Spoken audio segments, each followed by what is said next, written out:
Verse of the day, Ecclesiastes 3 verses 10 to 11. Tuesday, January 6th, 2025. I have seen the burden God has laid on the human race. He has made everything beautiful in its time. He has also set eternity in the human heart. Yet no one can fathom what God has done from beginning to end. The burden, beauty, and boundless heart of existence. The book of Ecclesiastes, often attributed to King Solomon, serves as a profound philosophical meditation on the nature of human existence, purpose, and the divine mystery underpinning reality. Within this collection of wisdom literature, verses 3:10 and 3:11 encapsulate a central tension of the human condition, the acknowledged toil imposed by life, coupled with an inherent, divinely implanted appreciation for beauty and the incomprehensible expanse of eternity. This passage offers a comprehensive theological and existential framework, suggesting that while human life is marked by inherent difficulties, it is simultaneously saturated with temporal beauty and oriented toward an eternal reality that ultimately transcends human understanding. Examining these verses allows for an exploration of perceived burdens, the appreciation of appointed timing, and the inescapable mystery of the eternal placed within the finite human heart. The seen burden of human endeavor. The first assertion, I have seen the burden God has laid on the human race, speaks to the universal experience of toil, frustration, and the Sisyphean nature of many earthly pursuits. This burden is not necessarily a punishment, but rather the inherent difficulty of living within temporal constraints while seeking ultimate meaning. Modern life, characterized by relentless economic pressure, the rapid pace of technological change, and the sheer complexity of maintaining personal and societal structures, reflects this ancient observation. From the daily grind required to sustain life to the existential strain of grappling with suffering and death, humanity operates under a weight. This burden is compounded by the awareness of limitations, the inability to control outcomes, and the recognition that much effort yields only temporary satisfaction. Philosophers from Schopenhauer to contemporary existentialists have echoed this sentiment, cataloging the inherent struggle against entropy and meaninglessness that defines much of the human project. Beauty appointed in its time. Contrasting sharply with the acknowledgement of burden is the reassuring declaration, He has made everything beautiful in its time. This highlights the divinely ordered structure of the temporal world, echoing the famous preceding verses in chapter 3 detailing the seasons of action and inaction.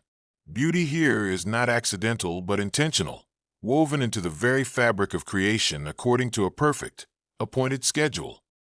This perspective shifts focus from the overarching difficulty of the entire span of life to the discrete moments of perfection experienced within it.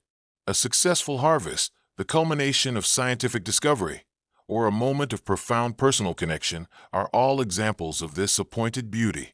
The beauty is recognizable precisely because it occurs within the context of its proper season. For example, the brief, perfect bloom of a rare desert flower is made more beautiful by the harshness of the surrounding environment and the fleeting nature of its appearance. This ordering principle grants dignity and value to present experience, regardless of the overarching burden. The echo of eternity in the human heart. Perhaps the most profound element of the passage is the statement that God has also set eternity in the human heart. This concept speaks to an innate spiritual longing, an ineffable yearning for something beyond immediate sensory experience or material accumulation. This eternity functions as an orienting feature, a built-in dissatisfaction with the finite that points toward the infinite. This internal compass explains humanity's persistent drive toward art, philosophy, religion, and transcendent love. It is the reason people seek legacies, engage in abstract mathematics, or dedicate their lives to abstract concepts of justice.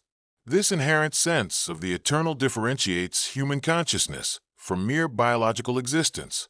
However, this gift is inextricably linked to the final clause, the unfathomable scope of divine action. The passage concludes with a necessary admission of epistemological humility.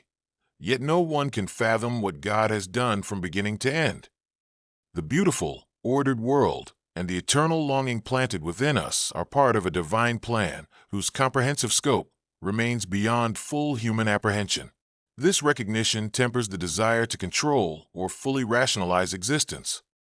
We can appreciate the beauty of a specific moment and recognize the weight of our responsibilities, but the grand narrative remains opaque. This mystery is not a cause for despair, but an affirmation that reality operates on a scale superior to human intellect. A modern example might be found in quantum physics, where observable phenomena are governed by principles that defy common sense, intuitive understanding. Humanity exists within this beautiful, burdened, and ultimately mysterious system. Conclusion. Ecclesiastes 3 verses 10 to 11 provides a powerful summary of the human journey. It validates the struggle inherent in earthly existence, while simultaneously validating the recognition of divinely ordered beauty and the profound, persistent echo of eternity within the spirit. The wisdom here lies in accepting the burden as part of the structure, embracing the beauty as a present gift, and resting in the inscrutability of the ultimate divine design.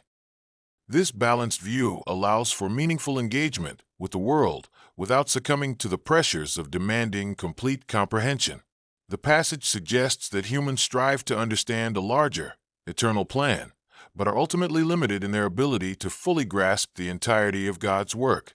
This tension between seeking meaning and recognizing one's limitations is often interpreted as central to the human spiritual journey. Wish you all a very blessed and a joyful Tuesday. Nazarene,